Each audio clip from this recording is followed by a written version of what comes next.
A triumph of surgery। Tricky एक छोटा सा डॉग था, लेकिन उसकी अमीर मालकिन उसे बहुत ज़्यादा पैम्पर करती थी और ज़्यादा खाना खिलाती थी। इसलिए वो बहुत बीमार हो गया था। तो क्या वो ठीक हो पाता है? चलिए आगे देखते हैं। मिस्टर हेरियर जब एक दिन कार से जा रही थी तो उन्होंने देखा कि ट्रिकी और उसकी मालकिन सड़क पर जा रही हैं। ट्रिकी की हालत देखकर वो बहुत परेशान हो गए। वो बहुत ज़्यादा मोटा हो गया था और ऐसा लग रहा था जैसे किसी फूले हुए सॉसेजेस के पैर लगा दिए हों। उसकी आंखें एकदम लाल और जीभ बाहर लटकी हुई थी। वो मिसेस पंफ्रे से मिले। मिसेस पंफ्रे ने उन्हें बताया कि ट्रिकी बहुत थका थका रहता है। उसमें अब बिल्कुल भी एनर्जी नहीं बची थी। तो मैंने सोचा कि कहीं इसमें न्यूट्रिशन की कमी तो नहीं हो गई। इसलिए मैं उसे खाने के अलावा भी बीच बीच में कुछ चीज़ें देने लगी, जैसे कुछ मौज, कॉड लिवर ऑयल और सोते समय हॉर्लिक्स, जिससे ये रात को आराम से सो जाए। और मैं इसे इतना ही देती हूँ, मैं ज़्यादा कुछ नहीं देती। और उसका मीठा खाना कम किया आपने, जैसा मैंने कहा था? ओह हाँ, थोड़ा सा किया है, लेकिन वो इतना कमज़ोर हो गया था कि मुझे उसे मीठा देना ही पड़ा। उसे क्रीम केक्स और चॉकलेट्स बहुत पसंद है। मुझे अच्छा नहीं लगता कि मैं उसे ये सब खाने से रोकूं। मैंने उस छोटे से डॉग को देखा। यही तो मुसीबत की वजह है। सारी मुसीबत की जड़ ये ट्रिकी ही है। ट्रिकी की गलती ये है कि वो बहुत ज्यादा लालची है। वो खाना खाने को कभी मना नहीं कर सकता। चाहे उसे आप दिन या रात में कितनी भी बार खाना दें, वो खाना खा लेता है। क्या आप उसे ढेर सारी एक्सरसाइज करवाती हैं? हाँ, मैं उसे अपने साथ रोज वॉक पर ले जाती हूँ, लेकिन मेरे गार्डनर हॉटकिंस की पीठ में दर्द है, इसीलिए रिंग थ्रोइंग एक्सरसाइज नहीं हो पा रही है। देखो, अगर आपने इसके खाने में कटौती नहीं की और इसको ज़्यादा एक्सरसाइज नहीं करवाई, तो ये बहुत बीमार हो जाएगा। आपको अपना दिल मजबूत करके इसको स्ट्रिक्ट डाइट पर रखना होगा। देखो, ये करना आपके लिए मुश्किल है, पर ये ट्रिकी की सेहत के लिए बहुत ज़रूरी है। मिस्टर हैरियट, आप सही कह रहे हैं। ये करना मुश्किल है, बल्कि बहुत मुश्किल।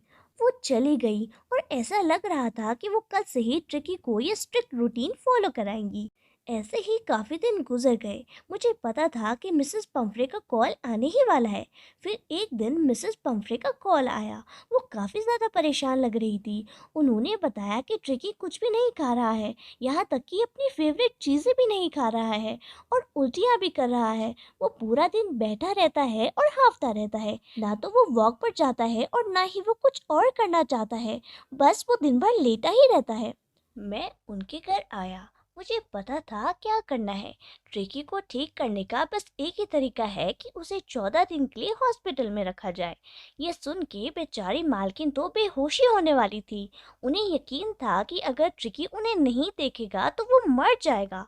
लेकिन मैंने थोड़ी सख्ती दिखाई। मैंने डॉगी को कंबल में लपेटा और मैं उसे कार की तरफ ले गया। मिसेस पंफ्रे के स्टाफ ने और मेट्स ने ट्रिकी का दिन का बेड, रात का बेड, उसके फेवरेट कुशन्स, उसके फेवरेट खिलौने, खाने का बॉल सब ले आए। पर इतना कुछ मेरी गाड़ी में नहीं आ सकता था, इसलिए मैं सिर्फ ट्रिकी को लेकर गाड़ी से चल दिया। खिड़की से मैंने देखा कि मिसेस पंफ्रे रो रही थी और रोते रोते उनके हाथ में जो ट्रिकी के कोट थे वो उन्होंने कार की खिड़की से अंदर ढकेल दिए। और फिर मैंने ट्रिकी को देखा, जो मेरे बगल में ही बैठा था। बेचारा हाफ रहा था। क्लिनिक में पहुंचते ही क्लिनिक में रह रहे ढेर सारी डॉगीज ने मुझे घेर लिया। ट्रिकी बड़ी उदासी से सबको देख रहा था। फिर सारे डॉगीज ट्रिकी के पास आए और उसे सूंघने लगे, और जब ट्रिकी ने उनमें इंटरेस्ट नहीं लिया तो फिर वो सब वहां से चले गए। मैंने ट्रिकी का बिस्तर वहां लगाया जहां बाकी डॉगीज सोते हैं। 2 दिनों तक मैंने ट्रिकी को खाना बिल्कुल भी नहीं दिया, बस पानी ही दिया। दूसरे दिन के बाद से वो अपने आसपास की चीजों में इंटरेस्ट लेने लगा, और तीसरे दिन जब उसने बाकी डॉगीज की आवाज सुनी तो वो भी आवाजें निकालने लगा। और फिर जब मैंने दरवाजा खोला तो वो धीरे से बाहर आया और बाकी डॉगीज के साथ चलने की कोशिश करने लगा, जबकि वो अभी भी काफी मोटा था। और फिर जब खाने का समय आया तो ट्रिस्टन ने खाना डॉगीज के बोल में डाला। सारे डॉगीज शोर मचाते हुए तेज रफ्तार से खाने की तरफ दौड़ते हुए आए। डॉगीज को पता था कि अगर वो पीछे रह गए तो उन्हें खाना नहीं मिलेगा। सारे डॉगीज खाना खत्म करके वहां से चले गए। अब जब सब जा चुके तो ट्रिकी आया और बेचारा बोल में सना हुआ बचा खुचा खाना चाटने लगा। अगले दिन ट्रिकी के लिए खाना एक अलग बोल में रखा गया और जैसे ही खाने का समय आया तो वो भागता हुआ अपने बोल की तरफ आया। यहाँ से उसकी तबीयत में प्रोग्रेस होना शुरू हुआ। उसका कोई मेडिकल ट्रीटमेंट नहीं किया गया, वो तो बस पूरे दिन बाकी डॉगीज के साथ खेलता रहता, दौड़ता रहता और उनके साथ फ्रेंडली लड़ाई लड़ता रहता। इन सब के साथ खेलना उसे बहुत अच्छा लगता था और इन सब से उसकी अच्छी दोस्ती हो गई थी। वो अब इस गैंग का मेंबर बन गया था।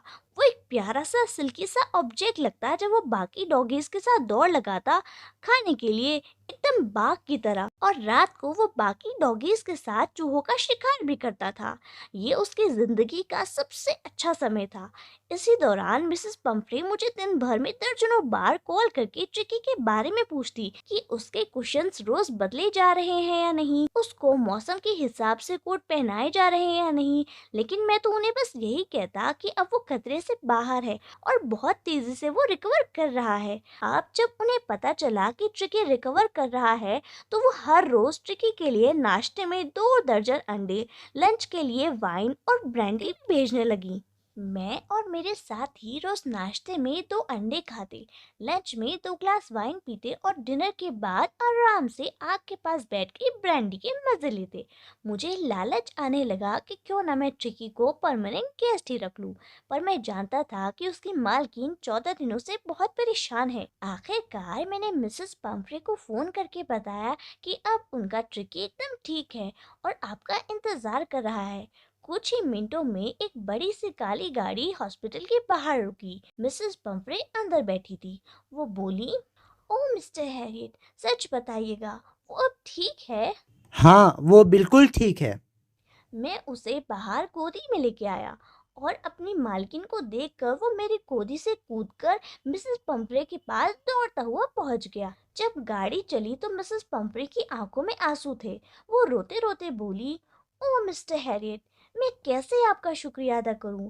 ये ट्रायम्फ ऑफ सर्जरी है। इस कहानी से हमें ये सीख मिलती है कि किसी भी चीज़ की ज़्यादती हमारे लिए अच्छी नहीं होती। सो आई होप आपको एक्सप्लेनेशन अच्छी लगी हो। अगर आपके लिए वीडियो ज़रा से भी हेल्पफुल हो तो प्लीज़ मेरे चैनल को सब्सक्राइब करें ऐसे ही प्यारी प्यारी क्लास 10 एनिमेशन वीडियोज़ के लिए। Thanks for watching.